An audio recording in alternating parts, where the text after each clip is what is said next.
Gulf కార్మికుల సమస్యలపై Congress BRS లీడర్ల సవాళ్లు ఉద్రిక్తతకు దారితీశాయి. వేల్పూరులో కాంగ్రెస్ ఆధ్వర్యంలో కనువిప్పు కార్యక్రమానికి పిలుపునివ్వగా తాము చర్చకు వస్తామంటూ బీఆర్ఎస్ రెడీ అయింది.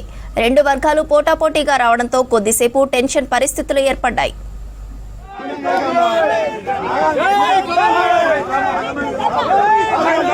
గల్ఫ్ కార్మికులకు కాంగ్రెస్ ప్రభుత్వం చేసిందేమీ లేదంటూ బాల్కొండ ఎమ్మెల్యే ప్రశాంత్ రెడ్డి చేసిన కామెంట్స్ జిల్లాలో హాట్ టాపిక్ అయ్యాయి.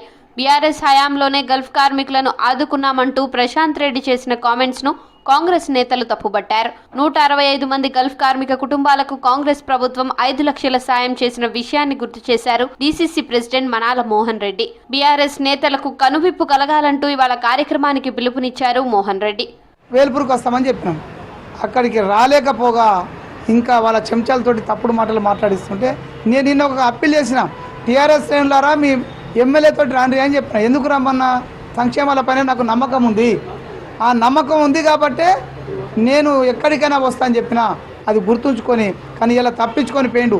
ఈ రాష్ట్ర ప్రభుత్వం పైన తప్పుడు మాటలు తప్పుడు ఆలోచనలతో ముందుకెళ్తే నీకు అడుగడుగున నిలదీతో తప్పవని ప్రశాంత్ రెడ్డిని హెచ్చరిస్తాను.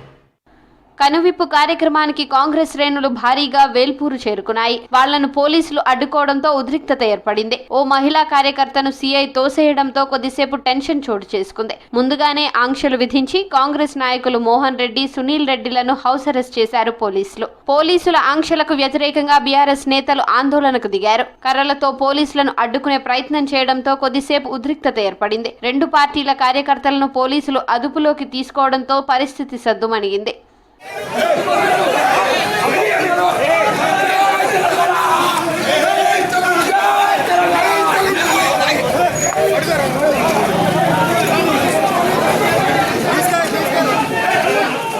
ఎమ్మెల్యే ప్రశాంత్ రెడ్డి కామెంట్స్ ను ఖండించారు బాల్కొండ నియోజకవర్గ కాంగ్రెస్ ఇన్ఛార్జ్ ముత్యాల సునీల్ రెడ్డి. బాల్కొండ నియోజకవర్గంలో 18 మందికి 5 లక్షల రూపాయలు ఆర్థిక సాయం చేశామన్నారు. అధికారం లేక ప్రశాంత్ రెడ్డికి మతి భ్రమించిందన్నారు. తమను హౌస్ అరెస్ట్ చేయడం అన్యాయమన్నారు.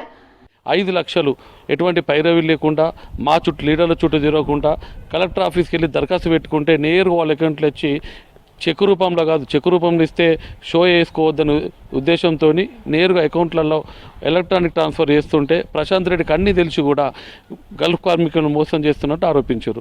144 సెక్షన్ ఉన్నప్పటికీ ఆయన ఇంట్లో ప్రజల భూమి కూడా అర్థం కావటం లేదు. ఈరోజు అక్కడ మా Gulf NRSL advisory committee members ఆయన మీద కూడా వేల్పూర్లో దాడి చేశారట.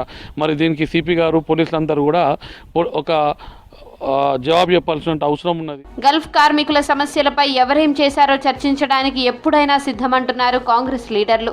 అటు బీఆర్ఎస్ నేతలు గల్ఫ్ కార్మికుల విషయంలో తమ మాటలకు కట్టుబడి ఉన్నామంటున్నారు.